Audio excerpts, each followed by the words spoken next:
i prokurorëve të SPAK-ut. Nëse ndodh kjo, atëherë realisht është për të vënë duart në kokë ose ta kpusush kokën fare, se pastaj ka rënë gjithçka. Unë nuk e besoj këtë variant të dytë. Sigurisht nuk dua në mënyrë absolute, me gjithë respektin për mediat, dikur kam pasur jo thjesht kam punuar dhe vetë si gazetar dhe një goxha mirë median, nuk dua fare të merrem sepse media fund ditës domethënë e ka punë e ka ushqim të përditshëm të jetën që. Por këtu ama ju sugjeroj gjithë kolegëve tuaj, gjithkujt domethënë që të jeni sadopak le të themi të mos rrekeni drejt një lajmi të madh i cili në vetvete mund të mos jetë fare lajm. Sepse unë nuk e besoj që një dosje mund të rrjedhë kaq shpejt. Një dosje nuk ka një flet. Mund të ketë gigabajt ajo dosja. Dhe për ta hakeruar një dosje të tillë, edhe hakeri më i mirë nuk mund ta hakerojë në harkun e pak minutave, le të themi. Pra nuk e besoj këtë si histori. Gjithsesi, fakti domethënë që është futur deri në sistemet e sigurisë së SPAK-ut është për tu alarmuar. Fakti tjetër që SPAK-u ka bërë detyrën e vet, sepse dy personat tashmë janë të ndaluar dhe ndaj tyre kanë filluar hetimet, kanë dalë dhe emrat dhe atyre atij sekretarit të Ministrisë së Arsimit, ish drejtorit burgut, të cilët nuk e kuptoj domethënë se çfarë arsye kanë pasur ata në gjithë këtë histori dhe kjo do duhet parë domethënë se ku qëndron problematika në rastin konkret. Ndoshta lidhet me faktin që ata mund të jenë persona të njohur nga njerëz të cilët janë në hetim në SPAK-u dhe kanë dashur domethënë në një mënyrë apo në një tjetër le të bëhen zhigolo apo të bëhen le të themi vasalet e tyre, por kanë shkelur ligjin. Në rastin konkret kanë shkelur ligjin dhe ligji në rastin konkret është goxha i rrep për cilin do. SPAK-u shpjegon gjithashtu se është tentuar të hyhet edhe në emailin e kryeprokurorit të SPAK-ut Altin Domani, nisur nga këto tre emrat prokurorëve, por edhe në tërësi të vetë strukturës së SPAK-ut, personat përgjegjës apo ata që mund të fshihen pas tyre, çfarë kanë synuar dhe cilin qëllim kryesor kanë pasur në këtë rast? Ka përshtypjen se ata kanë synuar çfarëdo lloj materiali të mundshëm për të marrë sa të pak informacion në raport me dosjen. Sigurisht, hakerat, qofshin këta amatorë apo më të mirë në botë, këtë tendencë kanë, marrjen e materialeve, pastaj mundësisht edhe shitjen e tyre me çmime sa më të leverdishme për aty. Kjo është puna aty. Në rastin konkret ndoshta nuk kemi të bëjmë me një lloj shitblerje, hakerin për shitblerje, por ndoshta me një lloj le të themi investimi që këta hakera kanë bërë në raport me kërkuesit. Nëse do eci mides që sapo thatë pak më parë, që këtu në lojë është një ish deputet apo kandidat për deputet aktual i qeverisë aktuale, atëherë SPAK-u do duhet të shkojë edhe përtej kësaj, të kuptojë domethënë se pse është bërë një gjë e tillë dhe besoj se do ta bëjë, se ka shkak pasojë në gjithë këtë histori. Dhe besoj se do ta bëjë edhe një gjë të tillë.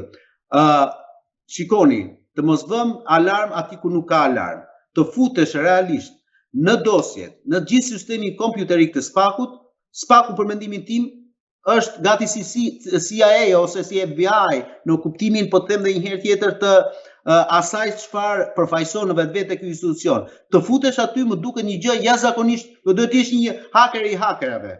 Pra unë besoj te ai varianti që ka nxjerr SPAK-u, që ata kanë tentuar të futen tek emailet, mund të jenë futur tek ato emaile, por jo domosdoshmërisht tek ato emaile kanë gjetur pikërisht dosjet hetimore për të cilat po flet media.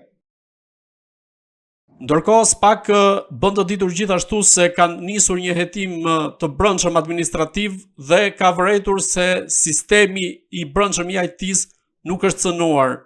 Pra në këtë rast kemi të bëjmë më shumë një ndërhyrje nga jashtë se sa një rrjedhje informacioni ose më saktë një cënim të brendshëm të sistemit. Shiko, për të qenë shumë i sinqert, shiko, nëse ka pasur një pikë për të cilën do duhej kritikuar më përpara dhe deri tani SPAK-u ka qenë kjo rrjedhje e informacionit.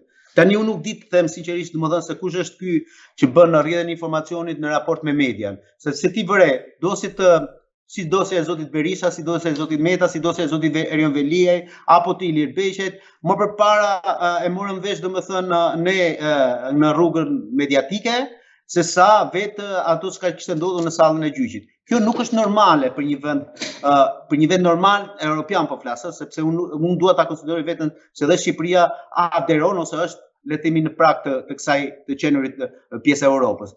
Dhe si e tillë, SPAK-u do duhet realisht të bëjë edhe një lloj mea culpa ose një lloj analize në vetvete sepse nuk duhet në mënyrë absolute që të tentoj të shkoj duke kërkuar vendimin e gjykatës, si në rastin e Metaporfosës, e kujtoni mirë, që u detyrua që të shkonte të merrte vendim gjykate, duke ndaluar publikimin e pjesës dosjeve hetimore. Këtë gjë e bëri aso kohë, pikërisht sepse kuptoi që dosja kishte rrjedhur në media. Tani, rrjedhja e dosjes në media ka dy mënyra. O e bën avokati ose e bën prokurori, se në mënyrë tjetër nuk ka asesi. Domethënë OPG-ja, le të themi, o prokuroria ose avokatia. Avokati në rastin konkret është një lloj pale e cili po e nxorrin media, e ditë shumë mirë domethënë se është vulnerabël.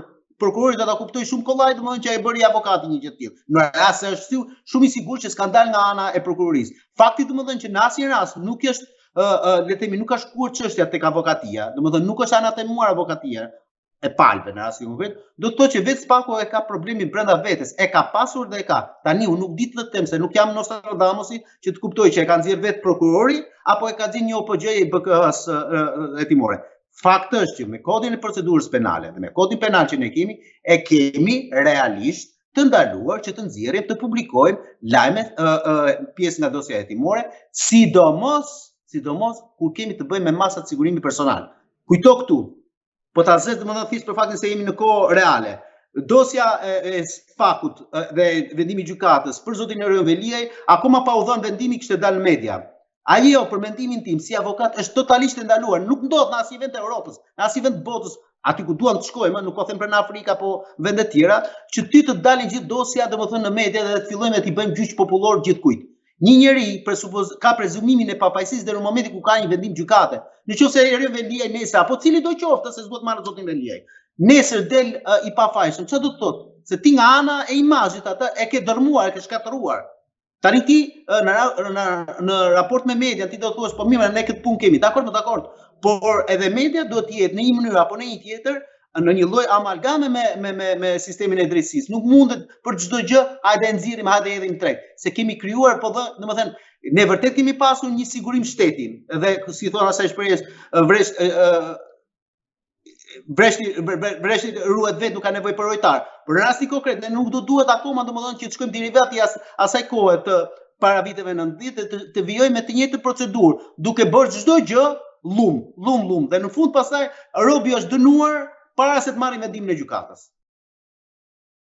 A nuk do duhej që Spaku të kishte marrë masa paraprakisht nisur edhe nga këto raste që ju përmendët në rrjedhjen e informacionit, duke nisur që është nga brenda institucionit ose në rastin e avokatëve, sepse nuk mund të themi me siguri se nga mund të rrjedhin. Sigurisht, po ndoshta në disa raste i ka volitur edhe Spakut një gjë e tillë. Për shembull, në rastin e zotit Veliaj, ndoshta i voliste të Spakut, domethënë që gjyqi popullor t'i bëhej Veliaj një herë në media dhe gjithandej dhe pastaj mbrapa të ktheheshin në sallën e gjyqit. Po kjo nuk është normale. Nëse ne po flasim për një shtet të drejtës, shteti i drejtës fillon nga aula gjyqësore. Ti nuk mundesh domethënë ta bësh tjetrin thash. Edhe një herë, kush mund të thotë domethënë avokati po flet kështu sepse është pal dhe themi nuk është objektiv, po është subjektiv. Po e vërtet është. Po unë po flas për ato çfarë thot Kodi i Procedurës Penale dhe Kodi Penal. Nëse neve do vi në një moment caktuar ku vërtet do ta respektojmë shtetin ligjor, kjo është koha. Spaku ka mëkatet e veta. Ndoshta edhe kjo që sapo i ndodhi me hakerimin do e zgjojë akoma më tepër nga gjumi, me qëllim të mëdhen që ky institucion të bëhet akoma edhe më hermetik. Unë nuk dua fare të di se çfarë ndodh në Spak deri në momentin kur Spaku nuk më del me informacion zyrtar.